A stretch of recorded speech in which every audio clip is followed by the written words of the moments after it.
இன்னைக்கு ஒரு சூப்பரான விஷயத்தை பற்றி நம்ம பேச போகிறோம். எத்திக்ஸ் வாழ்க்கைக்கு ரொம்ப முக்கியமான ஒரு விஷயம். தமிழில் அறநெறி அப்படின்னு சொல்கிறோம். நெறிமுறை, ஒழுக்கவியல், இந்த மாதிரி சொல்லிகிட்டே போகிறோம். ரொம்ப முக்கியமான விஷயம் எத்திக்ஸ் அப்படின்னு சொல்கிறோம். எத்திக்ஸ்னால் ஒன்றும் இல்லை, நம்ம எப்படி வாழணும், எது நல்லது எது கெட்டது, எது சரி எது தவறு, இதை பிரித்து பார்த்து எது சரியாக இருக்கோ ஆர் எது நல்ல விஷயமா இருக்கோ அதை நம்ம செய்கிறது தான் எத்திக்ஸ், எத்திக்கல் ப்ராக்டிசஸ் அப்படின்னு சொல்கிறோம். அப்போது இந்த எத்திக்ஸ் எல்லாம் எதை சார்ந்து இருக்குன்னா நிறைய பிரின்சிபல்ஸ் இருக்குது.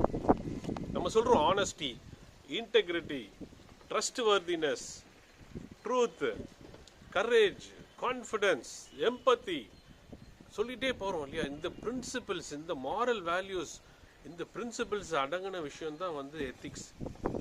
இதை சார்ந்து தான் இருக்குது எத்திக்ஸ் அப்படின்னு சொல்லிட்டு. ஸோ எத்திக்ஸ்னால் சிம்பிளாக சொன்னால் மனசாட்சி பிரகாரம் நடக்கிறது, எது சரி எது தவறு, எது நல்லது எது கெட்டது, இதை தெரிஞ்சு நல்ல விஷயங்களை பண்ணுறது, சரியான விஷயங்களை பண்ணுறது, அதுதான் எத்திக்கல் ப்ராக்டிசஸ்ன்னு சொல்கிறோம். தவறான விஷயங்களை பண்ணும்போது அது அன்எத்திக்கல்னு சொல்லிடுறோம். இப்போ எத்திக்ஸ்ன்னு சொல்லும் பொழுது நம்ம எப்படி சொல்கிறோம்னா family ethics, social ethics, institutional ethics, business ethics, professional ethics, work ethics அப்படின்னு சொல்லிகிட்டே போகிறோம். ஃபேமிலி எத்திக்ஸ்னா என்ன? ஃபேமிலி எத்திக்ஸ்னா அந்த ஃபேமிலிக்குள்ள, அந்த குடும்பத்துக்குள்ள இருக்கக்கூடிய அந்த நல்ல பழக்கங்கள், இது சரி இது தவறு, இதுதான் செய்யணும், இப்படி செய்யக்கூடாது அப்படின்னு சொல்லி வளர்க்கப்படுறோம்.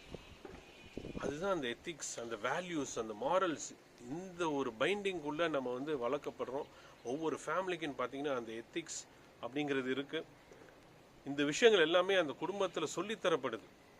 இந்த சொசைட்டியில் எப்படி நடந்துக்கணும், தனிப்பட்ட வாழ்க்கையில் எப்படி நடந்துக்கணும், எது சரி எது தவறு, சரியான விஷயத்த பண்ணணும், தப்பான விஷயத்த பண்ணக்கூடாது, இதெல்லாம் சொல்லும்போது இந்த ஃபேமிலி எத்திக்ஸ் அப்படின்னு நம்ம சொல்கிறோம். சோஷியல் எத்திக்ஸ்னா என்ன? இந்த சொசைட்டியில் சில விஷயங்கள் நடக்குது, அப்போது இந்த எத்திக்ஸ் எப்படி ப்ராக்டிஸ் ஆகுது அப்படின்னு நம்ம பார்க்குறோம். நிறைய இடத்துல நம்ம சொல்கிறோம் நல்லது கெட்டது அப்படின்னு சொல்லி. இது எல்லா இடத்துக்கும் இது பொருந்துறதில்லை. ஆக்சுவலாக சில நேரங்களில் என்ன ஆகுது அப்படின்னா, ஒரு இடத்துல இருக்கிற சரியான விஷயம் இன்னொரு இடத்துல பார்த்தீங்கன்னா அது தவறான விஷயமா இருக்கு. ஒவ்வொரு சொசைட்டிக்கு ஏற்ற மாதிரி இந்த நல்ல விஷயங்கள், அதனுடைய நம்பிக்கை, வேல்யூஸ் எல்லாம் மாறுது. ஒரு சொசைட்டியில் நல்லதுன்னு கருதப்படுற ஒரு வேல்யூ இன்னொரு சொசைட்டியில் அது கெடுதலாக கூட கருதப்படுது. இப்போ நம்ம சோஷியல் வேல்யூஸ் ஒரு சோஷியல் எத்திக்ஸ்ன்னு சொல்லும் பொழுது, ஒரு எக்ஸாம்பிள், ஒரு அசோசியேஷனாக இருக்கட்டும், இல்லை ஏதோ ஒரு ஆர்கனைசேஷன், அங்கே ஒருத்தரை ஒரு தலைவரை தேர்ந்தெடுக்கணும். இப்போது ஒரு 2 பேர் நிற்கிறாங்க, ஒரு நல்லவர் ஒரு கெட்டவர்னு சொல்லும்போது அந்த ஒரு நல்லவரை நம்ம செலக்ட் பண்ணுறோம் அப்படின்னா அது எத்திக்கல். இப்போ 2 பேரும் கெட்டவங்க, இப்போ நிறைய நேரங்களில் இந்த மாதிரி தான் அமையுது. அப்போது இது எப்படி டிசைட் பண்ணுறோம் அப்படின்னா, 2 பேரும் திருடாங்க, நம்ம பேசிக்கிறோம், அவனை விட இவன் பரவாயில்ல, அதாவது 2 பேரும் திருடங்க தான், அவர் கெட்டவங்க தான், ஆனால் அவரை விட இவர் கொஞ்சம் பரவாயில்ல அப்படிங்கிறோம். அந்த பேசிஸில் இவரை செலக்ட் பண்ணுறோம். ஸோ இது எத்திக்ஸா அப்படின்னு சொன்னால் கிடையாது. ஆக்சுவலாக நல்லது கெட்டது, சரி தவறு, இந்த அடிப்படையில் செலக்ட் பண்ணுறது தான் எத்திக்ஸ். சரிங்களா? ஸோ சோஷியல் எத்திக்ஸ்னு வரும்பொழுது நிறைய விஷயங்கள் இருக்குது. அதே மாதிரி இன்ஸ்டிடியூஷனல் எத்திக்ஸ்ன்னு சொல்கிறோம். இன்ஸ்டிடியூஷன்னா மேபி ஒரு கம்பெனியாக இருக்கலாம், ஒரு காலேஜாக இருக்கலாம், எது வேணா இருக்கலாம், ஒரு இன்ஸ்டிடியூஷன், ஒரு கவர்மெண்ட் ஆர்கனைசேஷனாக இருக்கலாம். ஒரு எக்ஸாம்பிள் சொல்கிறேன். ஒரு கார் கம்பெனி இருந்துச்சு. அதில் பார்த்தீங்கன்னா எம்ப்ளாயீஸை குறைக்கணும் அப்படின்னு சொல்லி ஒரு பெரிய ஒரு பாலிசி டெசிஷன் கொண்டு வராங்க. ஏன்னா காஸ்ட் கட்டிங், ஃப்யூச்சரில் பார்த்தீங்கன்னா ப்ராஃபிட் இன்க்ரீஸ் பண்ணணும், அப்போ நிறைய பேரை நம்ம வச்சுக்கிற வேண்டிய அவசியம் இல்லை எம்ப்ளாயீஸை அப்படின்னு ஒரு டெசிஷன் கொண்டு வராங்க. ஆனால் அவங்கள அப்படியே எம்ப்ளாய்மெண்ட்டை ஸ்டாப் பண்ணி வீட்டுக்கு அனுப்பாமல் அவங்க என்ன பண்ணாங்க அப்படின்னா, ஒவ்வொரு எம்ப்ளாயி ரிசைன் பண்ணி போகும்பொழுது, இல்லைன்னா ரிட்டையர் ஆகி போகும்பொழுது என்ன பண்ணாங்கன்னா, அவங்களுக்கு பதிலாக அந்த வேகன்சி இருக்கும் இல்லையா, அதை ஃபில் பண்ணவே இல்லை, அதை அப்படியே விட்டுட்டாங்க. ஸோ ஒரு பாயிண்ட் ஆஃப் டைமில் இவங்களுக்கு தேவையான ஒர்க் ஃபோர்ஸ் கரெக்டாக வந்துடுது, தேவையான எம்ப்ளாயீஸ் மேன் பவர் கரெக்டான ஸ்ட்ரென்த்துக்கு வருது இவங்க நினச்சது. ஸோ என்ன சொல்ல வராங்க அப்படின்னா, அந்த டெசிஷன்னால இம்மீடியட்டா யாருக்கும் அது பாதிப்பு இல்லை. யாரையும் வீட்டுக்கு அனுப்பல, வேலை இல்லைன்னு சொல்லி யாரையும் வீட்டுக்கு அனுப்பல. ஸோ அவங்க ரிசைன் பண்றாங்க அப்படின்னு சொல்லும்போது அந்த வேகன்சியை ஃபில் பண்ணல, அவ்வளவுதான். ஸோ எவ்வளோ பெரிய எத்திக்கல் ப்ராக்டிஸ்ன்னு பாருங்க. இந்த மாதிரி பண்ணும் பொழுது இது எத்திக்கல் ப்ராக்டிசஸ்ன்னு சொல்றோம். அப்படி பண்ணாம சடனா எல்லாரையும் வீட்டுக்கு போங்க, வேலை இனிமே கிடையாது உங்களுக்கு அப்படின்னு சொல்றது, இல்லை சம்பளத்தை குறைக்கிறது அப்படின்னு சொல்லும்போது அது அன்எத்திக்கல் ப்ராக்டிசஸாக ஆகுது. அதே மாதிரி ப்ரொஃபஷனல் எத்திக்ஸ் அப்படின்னு சொல்கிறோம். ப்ரொஃபஷனல் எத்திக்ஸ்னால் ஒவ்வொரு வேலைக்கும் சம்மந்தப்பட்ட அந்த எத்திக்ஸ்.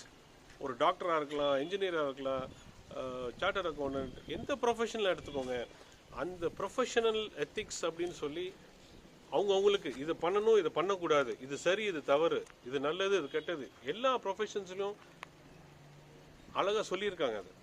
அது பிரகாரம் தான் நடந்துக்கணும். இதுக்கு ஒரு எக்ஸாம்பிள் சொல்கிறேன். ஆக்சுவலாக ஒரு கோயில் கட்டினாங்க, அருமையான ஒரு கோயில் கட்டுறதுக்கு ஒரு பிளானை போட்டிருந்தாங்க. அந்த கோயிலில் வந்து ஒரு அழகான ஒரு சிலையை செய்யணும். அந்த சிலையை செய்கிறதுக்கு யாரை தேர்ந்தெடுக்கலாம் அப்படின்னு சொல்லும்போது ஒரு அந்த ஊர்லேயே இருக்கிற ஒரு பெஸ்ட்டு சிற்பி, அருமையான ஒரு மிகச்சிறந்த சிற்பியை தேர்ந்தெடுக்கிறாங்க. அவர்கிட்ட போயிட்டு, ஐயா இந்த மாதிரி ஒரு அருமையான கோயிலை கட்டுறோம், ஒரு அருமையான சிலை செய்யணும், இது உங்கள் கையில் தான் இருக்குது அப்படின்னு சொல்கிறாங்க. அவர் சரின்றாரு.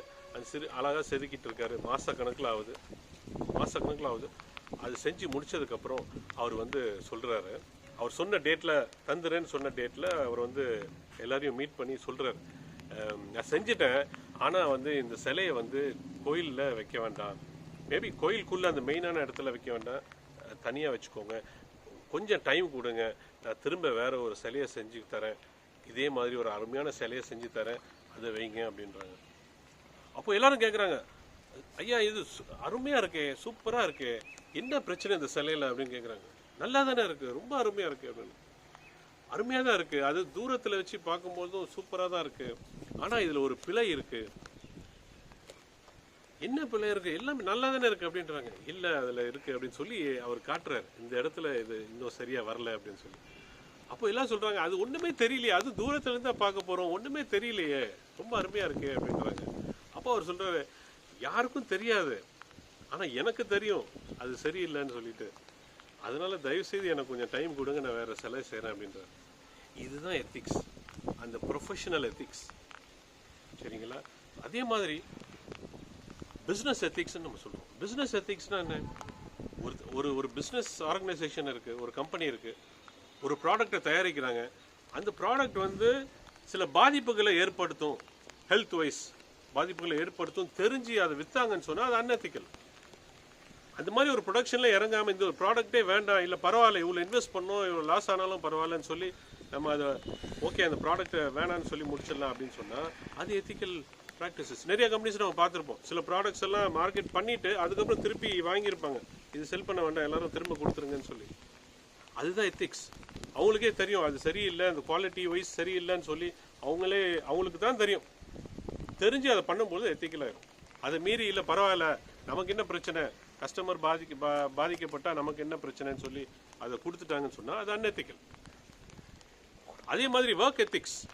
ஒர்க் எத்திக்ஸ்னா என்ன? நம்ம செய்யற வேலையை சார்ந்த விஷயம். ஒருத்தர் வந்து வேலை செய்யற இடத்துல சில ரூல்ஸ் அண்ட் ரெகுலேஷன்ஸ் இருக்கும், இது சரி இது தவறு, இப்படிதான் பண்ணணும், இப்படிதான் வேலை செய்யணும் அப்படிங்கிற ஒரு நெறிமுறை இருக்கும். அது பிரகாரம் ஒரு கம்பெனியோட ரூல்ஸை ஃபாலோ பண்ணி பண்றது.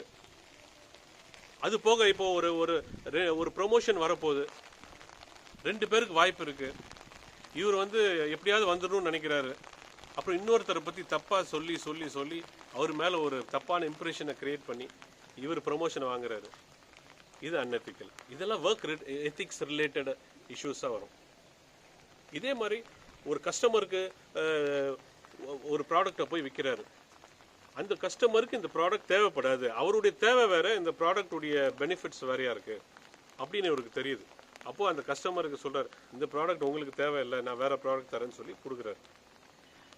அதுதான் எத்திக்கல். அன்எத்திக்கல்னா என்ன? இப்போ பரவாயில்ல அவர் கஸ்டமருக்கு தேவையில்லைனாலும் பரவாயில்ல, எனக்கு நான் எப்படியாவது வித்தாகணும் இவர்கிட்ட இந்த ப்ராடக்டை, இதில் ப்ராஃபிட் அதிகம் அப்படின்னு சொல்லி பண்ணும் பொழுது அங்கே it is an unethical practice. So இது ஒர்க் எத்திக்ஸ். ஸோ லைஃப்பில் வந்து நிறைய விஷயங்கள் டே டு டே லைஃப்பில் நமக்கு வந்து பல விஷயங்களை வந்து நம்ம வந்து ஃபேஸ் பண்ணிகிட்ருக்கோம். நல்லது கெட்டது, சரி தவறு, நிறைய விஷயங்களை நம்ம முடிவு எடுத்து நம்ம போயிட்டுருக்கோம் வாழ்க்கையில். ஸோ இது ஒரு சாய்ஸ். நான் ஒரு எத்திக்கல் லைஃப்பை வாழணுமா அன்எத்திக்கல் லைஃப்பை வாழணுமாங்கிறது ஒரு சாய்ஸ். ஸோ நம்ம முடிவு எடுப்போம், நல்ல முடிவாக எடுப்போம், நல்ல ஒரு வாழ்க்கையை வாழ்வோம். வாழ்த்துக்கள். நன்றி.